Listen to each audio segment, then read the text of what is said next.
if you look at Europe, Europe cannot survive without Africa. One situation that people don't realize, post-World War, when the US came up with the Marshall Plan, what they don't tell you is that the contribution through exploitation of African minerals was actually the biggest funder of the European Recovery Plan, ERP, aka the Marshall Plan.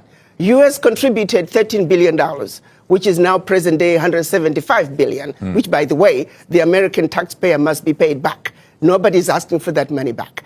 But what they don't tell you is that Africa, through exploitation of its resources by the Europeans, was actually a much, much bigger contribution to the European recovery post-World War II. Nobody talks about that. Why does such a continent that did so much to help Europe recover continue to be so poor?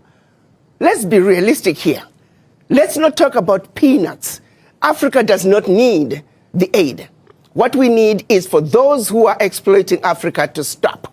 Africa has everything it needs. If Africa could have contributed as much as it did to the recovery of Europe post-World War II, why wasn't Africa equally developed?